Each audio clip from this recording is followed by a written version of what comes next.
नमस्कार, आप देख रहे हैं न्यूज 18। मैं हूं आपके साथ मेनका चौधरी और इस वक्त बुलेटिन में सबसे पहले बड़ी खबर कानपुर से, जहां कासगंज एक्सप्रेस की बोगी में आग लगने की खबर आ रही है। अचानक ही आग लगी, जिसके बाद यात्रियों में अफरा तफरी मच गई। तस्वीरें भी हम आपको दिखा रहे हैं। कानपुर अनवरगंज से कासगंज जा रही थी एक्सप्रेस। तत्काल प्रभाव से राहगीरी ने फायर सेफ्टी सिलेंडर से आग बुझा ली।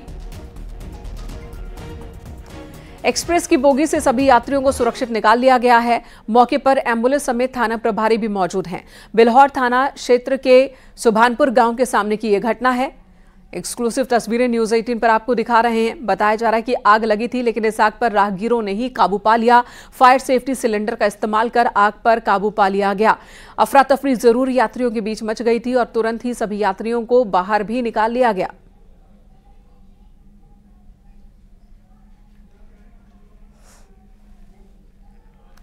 उधर आगरा में एक छात्र की तीसरी मंजिल से गिरकर मौत हो गई। छात्र की मौत से कोहराम मचा है। छात्र आगरा में रहकर नीट की तैयारी कर रहा था। मामला थाना सिकंदरा क्षेत्र के कृष्ण लोक अपार्टमेंट का है। बताया जा रहा है कि छात्र का नाम आदि है और वो नीट की तैयारी कर रहा था, तभी अपार्टमेंट की तीसरी मंजिल से गिरकर उसकी संदिग्ध परिस्थितियों में मौत हुई है। सूचना मिलने पर थाना पुलिस मौके पर पहुंची। पुलिस ने शव को कब्जे में ले लिया है। छात्र के पिता अकोला में सरकारी डॉक्टर हैं। छात्र प्रतियोगी परीक्षाओं की वजह से स्ट्रेस में भी था। पुलिस का कहना है कि हर एंगल से मामले की जांच की जा रही है। छात्र की मौत हुई है या फिर हत्या, सभी पहलुओं से जांच पड़ताल चल रही है।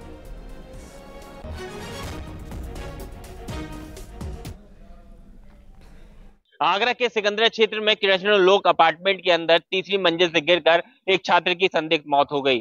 छात्र आदि नीट की तैयारी कर रहा था और वह स्ट्रेस में था। छात्र की मौत के बाद से हड़कंप मचा हुआ है। सूचना मिलने पर थाना पुलिस मौके पर पहुंची और पुलिस ने शव को कब्जे में लेकर पोस्टमार्टम के लिए भेजा है। पुलिस अधिकारियों का कहना है पूरे मामले की जांच की जा रही है और हर एंगल से जांच की जाएगी। छात्र को ने आत्महत्या की है या फिर उसकी हत्या की गई है, इस एंगल से भी पुलिस जांच कर रही है। हालांकि जो छात्र के पिता हैं वो अकोला में सरकारी डॉक्टर हैं और छात्र आगरा के कृष्ण लोक अपार्टमेंट में रहकर नीट की तैयारी कर रहा था, तभी वह तीसरी मंजिल से गिरकर उसकी मौत हुई है। हालांकि पुलिस अब इस पूरे मामले की जांच पड़ताल में जुटी हुई है। आमिर कुरैशी, न्यूज 18 आगरा। उधर आगरा में बीते दिनों ब्रह्म कुमारी आश्रम के अंदर 2 सगी बहनों की आत्महत्या के मामले में पुलिस को बड़ी सफलता मिली। पुलिस ने मुख्य आरोपी नीरज को गिरफ्तार कर लिया है। आरोपी कई दिनों से पुलिस को चकमा देकर फरार था, लेकिन राजस्थान बॉर्डर से पुलिस ने आरोपी की गिरफ्तारी कर ली है। ब्रह्म कुमारी आश्रम के अंदर 10 नवंबर को 2 सगी बहनों ने खुदकुशी कर ली थी। सुसाइड नोट में 4 लोगों के नाम लिखे थे। गंभीर आरोप इन पर लगाए थे दोनों बहनों ने। 3 लोग पहले ही गिरफ्तार किए जा चुके थे, जबकि मुख्य आरोपी नीरज अब गिरफ्तार हुआ है। ब्रह्म कुमारी आश्रम में 2 सगी बहनों के आत्महत्या के मामले में पुलिस को बड़ी सफलता मिली है। पुलिस ने मुख्य आरोपी नीरज को गिरफ्तार कर लिया है। आरोपी नीरज को राजस्थान बॉर्डर से गिरफ्तार किया है। आपको बता दें कि बीते 10 नवंबर को ब्रह्म कुमारी आश्रम के अंदर 2 सगी बहनों ने फांसी के फंदे पर लटक कर अपनी जीवन लीला समाप्त कर ली थी। साथ ही 4 पेज का बड़ा सुसाइड नोट छोड़ा था, जिसमें 4 लोगों पर गंभीर आरोप लगाए थे। 3 लोगों को थाना पुलिस पहले ही गिरफ्तार करके जेल भेज चुकी है। तो वहीं मुख्य आरोपी नीरज पुलिस को चकमा देकर फरार चल रहा था। पुलिस ने नीरज की गिरफ्तारी के लिए 4 से 5 टीमों का गठन किया था और लगातार प्रयास कर रही थी। अंत में पुलिस को सफलता मिली और आरोपी नीरज को राजस्थान बॉर्डर से गिरफ्तार कर लिया।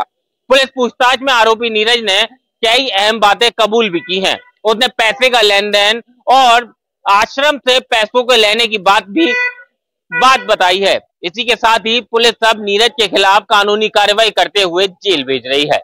आमिर कुरैशी, न्यूज 18 आगरा। उधर शामली में कुख्यात गैंगस्टर संजीव जीवा की संपत्ति को कुर्क किया गया। संजीव जीवा की कोर्ट में गोली मारकर हत्या कर दी गई थी। मृतक संजीव एक शातिर गैंगस्टर था, जिस पर लूट, हत्या, रंगदारी समेत दर्जनों केस दर्ज थे। आज मुजफ्फरनगर जिलाधिकारी अरविंद मलप्पा बंगाली के आदेश के अनुसार कुख्यात गैंगस्टर संजीव की करीब 10 करोड़ की संपत्ति कुर्क की गई।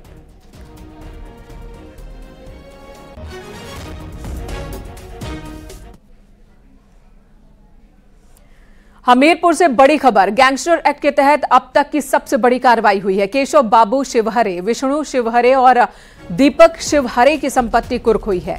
पिता, पुत्र और चाचा पर की गई ये बड़ी कार्रवाई है। तीनों पर नशीला पदार्थ की तस्करी और जमीन कब्जा करने के आरोप हैं। 1 अरब 42 करोड़ 45 लाख की बेनामी संपत्ति कुर्क हुई है और इसी के साथ 5 स्टोन क्रशर्स, 42 गाड़ियां, 3 कॉलेज, 350 बीघा जमीन भी कुर्क की गई। इन आरोपियों के खिलाफ कई आपराधिक मुकदमे दर्ज हैं। इससे पहले तीनों को कई बार पुलिस गिरफ्तार कर चुकी है। तीनों हमीरपुर के सिसोलर इलाके के रहने वाले हैं।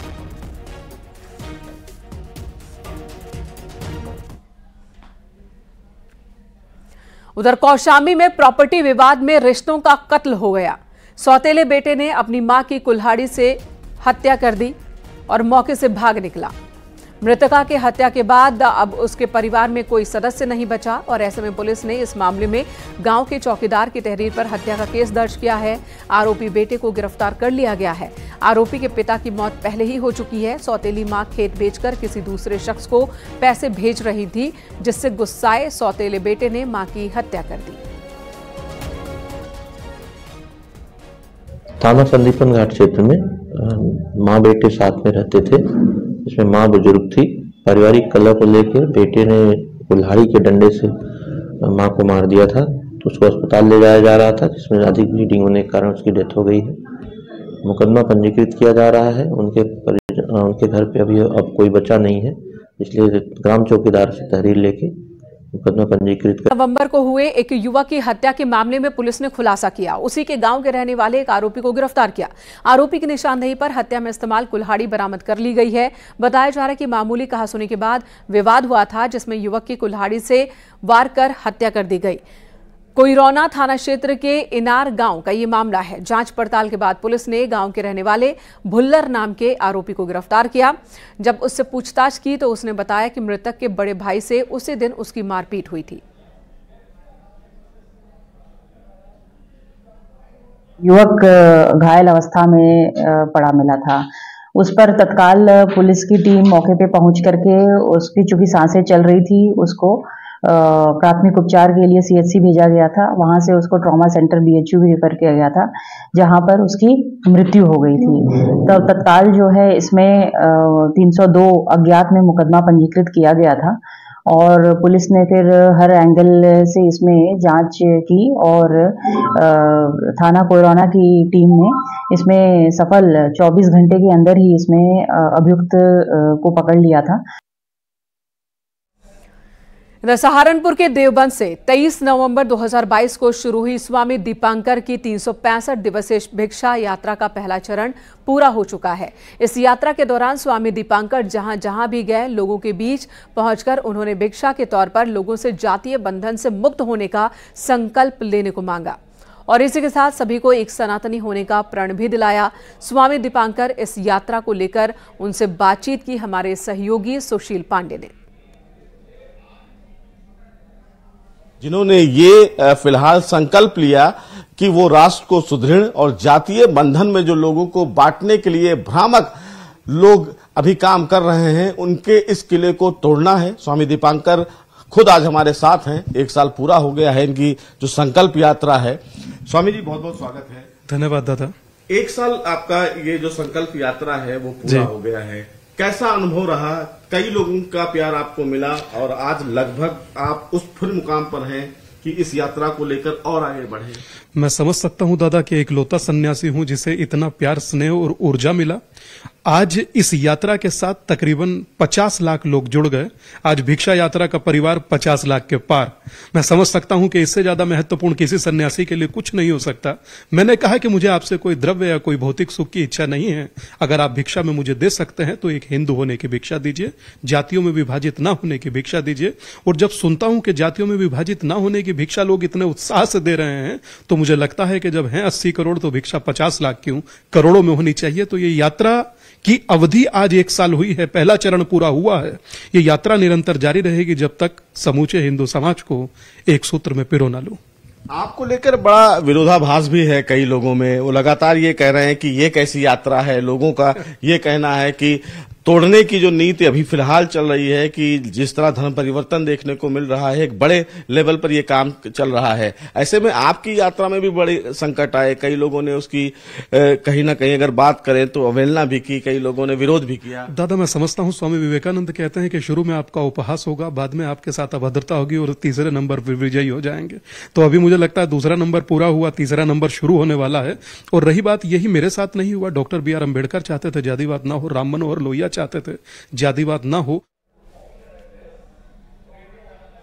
उधर महोबा में अंतर्राष्ट्रीय कथावाचक शिवानंद जी महाराज ने उत्तराखंड के सिलक्यारा टनल में फंसे 41 मजदूरों की जिंदगी को लेकर श्री 1008 बांके बिहारी जी सरकार से मदद की प्रार्थना की। साथ ही उन्होंने श्रमिक मजदूरों के परिवारों को ठाकुर जी पर विश्वास रखने की कामना की।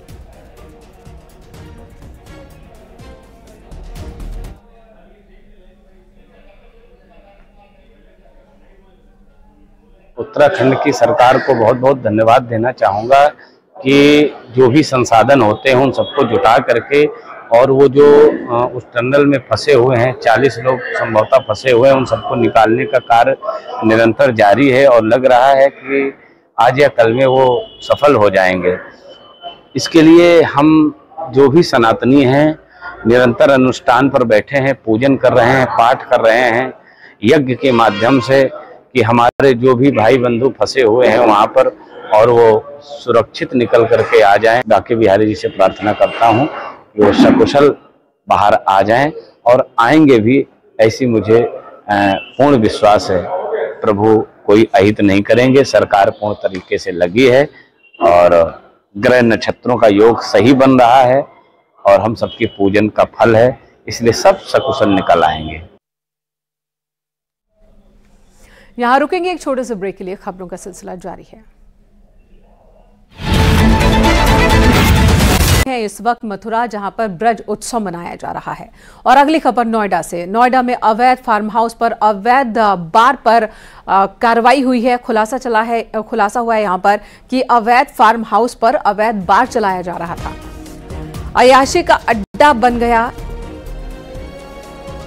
अवैध फार्म हाउस, जिसका खुलासा हुआ। आबकारी विभाग की बड़ी कार्रवाई हुई है। हरियाणा मार्ग की शराब यहां से बरामद की गई, आबकारी विभाग ने बरामद की है। इवेंट मैनेजर समेत 4 लोग गिरफ्तार भी किए गए हैं। 5 पेटी शराब बरामद की गई है। एक्सप्रेसवे थाना क्षेत्र से संचालित थी अवैध पार्टी, यहां पर संचालित हो रही थी।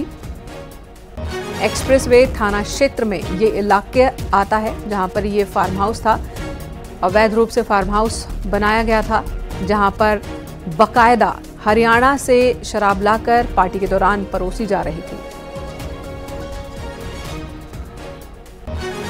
मुख्यमंत्री योगी आदित्यनाथ ने शहीद कैप्टन शुभम गुप्ता के पिता को शोक संदेश भेजा। पत्र में सांत्वना व्यक्त की गई।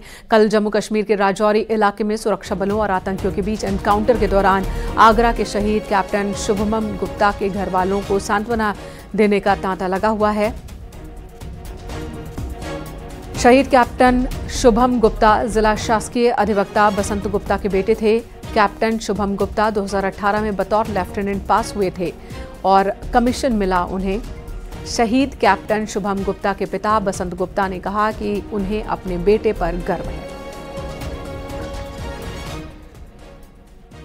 कल 3:45 बजे उसकी यूनिट के ऑफिसर्स का फोन आया था। उन्होंने बताया कि कोई एनकाउंटर हुआ, उसमें शुभम इंजर्ड है और आईसीयू में भर्ती है। हम कोऑर्डिनेट करेंगे, आपको घबराने की जरूरत नहीं है। हमें कुछ आभास हुआ, हमने फिर कंटिन्यूएशन रहे तो उन्होंने शाम को फिर ये बताया, 7 बजे डिक्लेयर किया कि वो शहीद हो गया है और बहुत बड़ा काम करके गया है।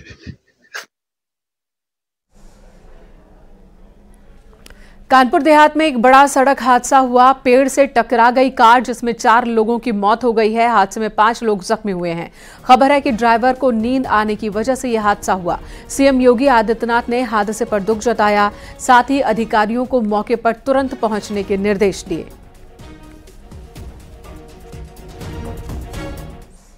हॉस्पिटल पहुंचने के बाद 4 लोग, जय सिंह और उनकी सगी बहन प्रिया सिंगर जी, उनकी भतीजी प्रिया बच्ची और एक गांव के ही रन्नो देवी महिला ये 4 लोग मृत्यु घोषित किए गए हैं। एक ड्राइवर और बाकी 4 बच्चे घायल हैं। उनमें से 4 लोग सुरक्षित हैं। एक बच्चा अंश थोड़ा सा क्रिटिकल होने के वजह से उनको कानपुर नगर हेलट रिफ़र किया गया है। इन सभी को देखभाल किया जा रहा है और लगातार इनकी मदद की जा रही है। बाकी अन्य कोई भी विषय सामने आएंगे आपको अवगत कराएंगे। कोई लॉ एंड ऑर्डर समस्या नहीं है, सभी लोग मौके पर हैं। उधर महाराजगंज में प्रेमिका का हाई वोल्टेज ड्रामा देखने को मिला। प्रेमी से शादी की जिद पर अड़ी प्रेमिका मोबाइल टावर पर चढ़ गई। प्रेमिका को मनाने में पूरा गांव जुट गया। काफी मशक्कत के बाद उसे मोबाइल टावर से नीचे उतारा गया। दरअसल शादी के दबाव के बाद भी प्रेमी फरार हो गया। मौके पर पहुंची भिटौली पुलिस जांच पड़ताल में जुटी है।